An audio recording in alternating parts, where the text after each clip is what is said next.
Hello everybody, my name is Mike Gaudette and welcome back to another installment of Top 5 Albums, the series where I walk you through my 5 favorite albums from every year. In today's episode, we're going to be taking a look at the year 1987, another awesome period of music with lots of stylistic variety, and a lot of bands are evolving their sounds into new stylistic territories, and it's evident that there are a lot of exciting changes on the horizon with the new decade of the 90s getting closer and closer, and this year featured countless classic albums from established bands and artists, and it also features some great early albums from emerging bands and artists that would go on to be hugely influential. So without further ado, here are my top 5 favorite albums of 1987, starting with number 5. Coming in at number 5 is Cloud 9 by George Harrison, a surprisingly good record to come from the later part of his solo discography, and in my opinion it is significantly better from the couple of other records that he had put out in the 80s, and this would be the last album that he would release in his lifetime, although he did have one posthumous album that was released in 2002, but for being his final studio record while he was alive, I do not think he could have gone out on a higher note, delivering a very consistent track listing with some very solid pop rock songs, with some great additional surprise guest features like Jeff Lynne from Electric Light Orchestra on co-production, as well as some surprise instrumental features like Ringo Starr, Eric Clapton, and Elton John. It's 11 tracks long with 6 songs on side 1 and 5 songs on side 2. I think side 1 is perfect from front to back, not one song that I dislike, and I think the pacing and mood shift from track to track was very effectively placed, with my personal favorites being the last 2 songs of side 1, which are titled This Is Love and When We Was Fab. This Is Love is just a classic, beautiful and catchy George Harrison pop rock track, and When We Was Fab has some really cool chord movements happening, and just overall a song with a very unique sounding vibe. Side 2 then delivers 5 more tracks, which again all complement and contrast one another very nicely. A nice mixture of driving, up-tempo rock tracks, as well as a down-tempo ballad, and a song that takes on some more Eastern flavors titled Breath Away from Heaven. And that's a sound that we hadn't heard as much in the later part of the George Harrison discography, and hearing one track that incorporates some of those influences on this record I think was a very nice choice. And one of the big hits to come from this record is the closing track, which is a cover of a song titled Got My Mind Set on You. And I've heard a lot of people say that this is one of those songs where it's got a really great chorus, and then the verse is kind of underwhelming, and I've always agreed with that, but it does have a super solid chorus, which I think does redeem a lot of the song for me. And that would be one critique that I would have about this record, but I think the remainder of the track listing is just so consistent that it ultimately does not take away from this record very much for me. It's got so many standout tracks like This Is Love, When We Was Fab, Cloud 9, and Someplace Else, and I think it resulted in one of the best albums of George Harrison's solo discography. And if you're interested in hearing my full thoughts on all of George Harrison's studio records, I did a video ranking all of his albums, so be sure to check that out in the tier list playlist linked in the comments and the description if you are interested. So that is my number 5 album. Now on to number 4.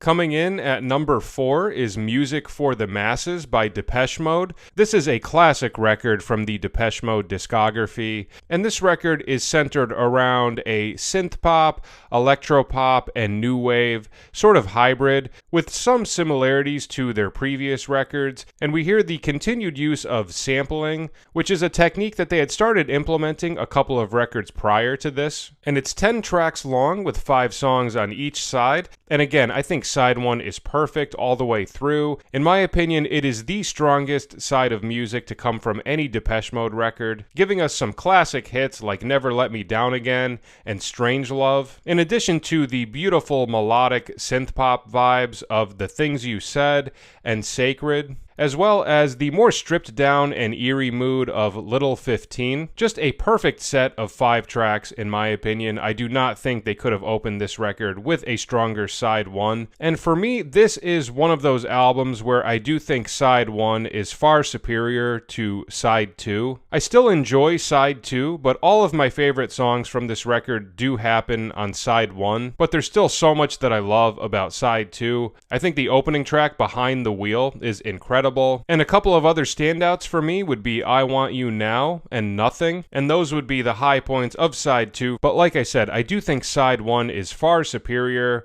and ultimately is what carries this album for me and makes it as strong as it is, because there are some serious gems all throughout side 1. And side 2 still has a couple of great tracks as well. But I wouldn't say that this is a perfect record, but I do think it is one of the standout albums of the Depeche Mode discography, with a couple of their most classic tracks to come out of the 80s, like Never Let Me Down Again and Strange Love. And if you're interested in hearing my full thoughts on Depeche Mode's studio discography, I did a video ranking all of their studio albums, so be sure to check that out in the tier list playlist, linked in the comments and the description if you are interested. Okay, that is my number 4 album. Now on to number 3.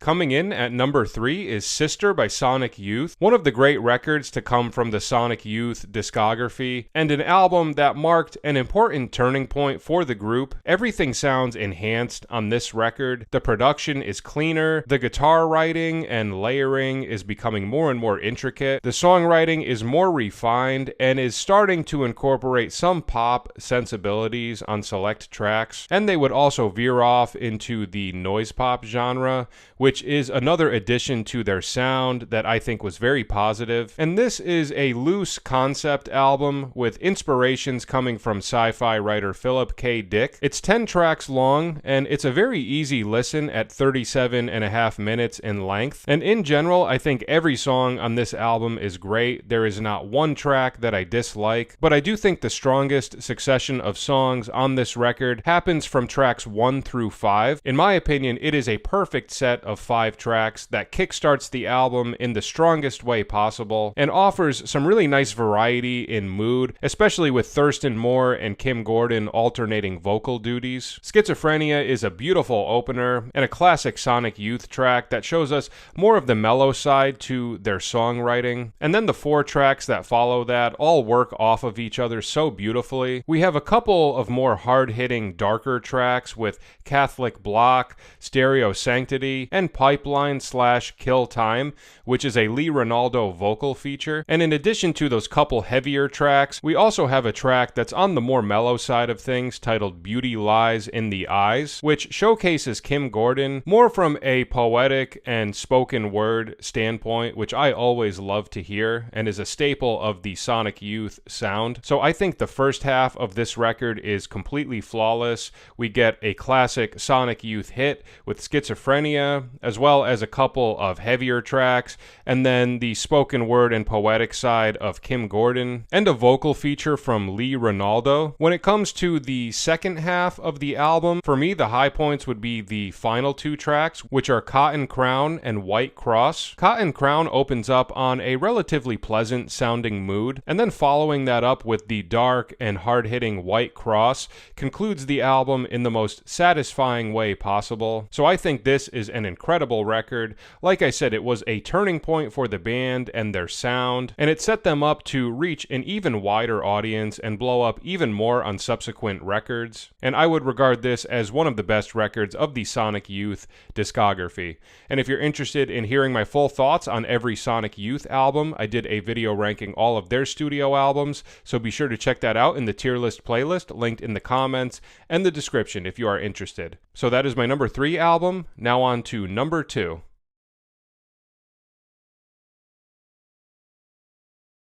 Coming in at number 2 is Strangeways Here We Come by the Smiths, the final album of their studio discography, and I think they knocked it out of the park with this record. I love the choices that they made on here, deciding to go in a more adventurous direction with lots of added instrumentations that we hadn't heard on previous records, like the addition of a string section, as well as saxophones, which are both being done on synthesizers. And we also hear the marimba, auto harp, and harmonium, which adds some really beautiful additional textures to these tracks. And in general, this album is more synth and keyboard heavy than any of their other records, and a lot of that is because of the stylistic clashes that were happening between Morrissey and Johnny Marr at this point in the band's career, and oftentimes conflict and tension can result in some really great art, and I think an album like this is a perfect example of that, and it resulted in my second favorite album of the Smiths' discography. It's 10 tracks long with 5 songs on each side,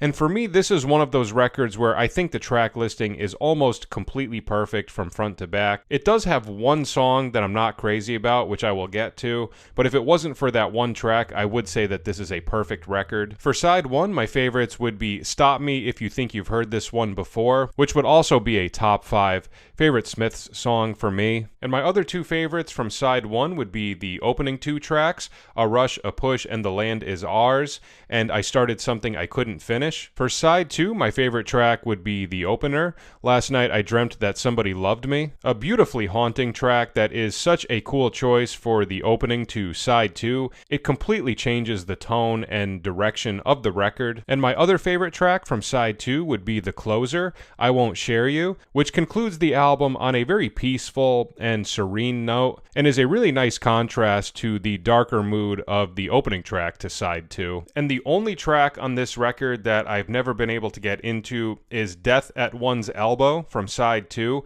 Stylistically, that song has never really resonated with me, and I do think it feels a little bit out of place, and if it wasn't for that one song, I would say that this is a perfect album from front to back, but the remainder of the album is so strong that this one track ultimately does not take away from the record very much for me, and I still hold it in such high regard, and I think this record is a beautiful conclusion to their studio discography, and I think it's pretty evident that they were still on top of their game from a songwriting perspective, and were still putting out top quality tracks that can stand up to any other records from their discography, and I don't think they could have gone out on a better record.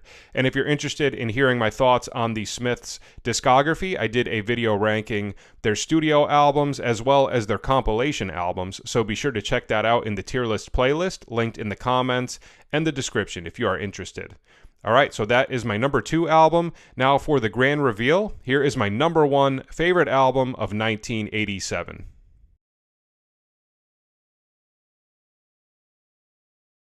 Okay, coming in as my favorite album of 1987 is Secrets of the Beehive by David Sylvian. This is a criminally underrated album to come out of the 80s, and for anybody who is unaware, David Sylvian was the frontman of the English new wave band Japan, which came out in the late 70s, and then he veered off into some of his own solo stuff after the band broke up. And this is my personal favorite record of his solo discography. I love everything that he did on here, going into an art rock and ambient sort of territory, but also incorporating elements of jazz, folk, and chamber rock. I love the pacing. I think the entire track listing is perfect from front to back. It's got a very cohesive feel to it, but also has just enough variety to really keep things intriguing and interesting. The production is also top-notch, and it's being done by David Sylvian and Steve Nye. The album is 9 tracks long, and it opens up with my favorite opening song of any David Sylvian record, with a song titled September, a short track that is predominantly centered around vocals,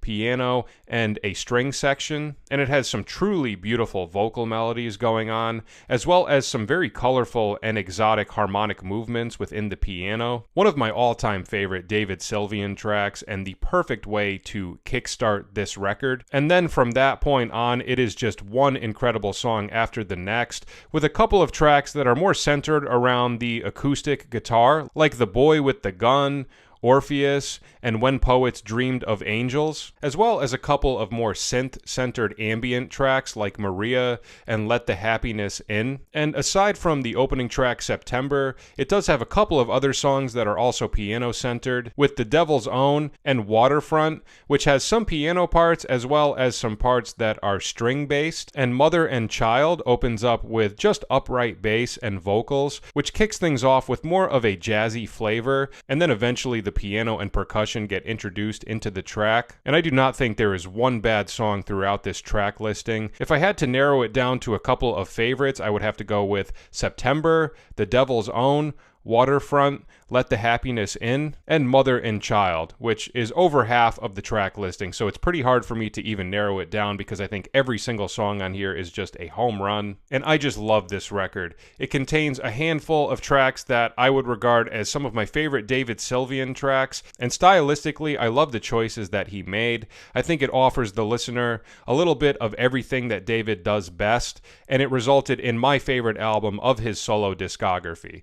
And if you're interested in hearing my full thoughts on all of his solo albums, I did a video ranking his studio discography, so be sure to check that out in the tier list playlist linked in the comments and the description if you are interested.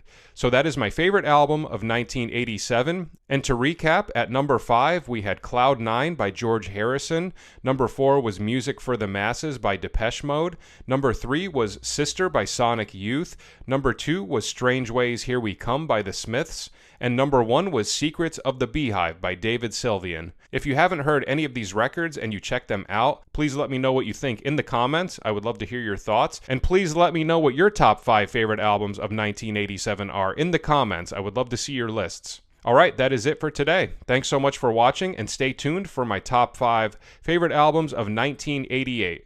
I'll see you then. Take care.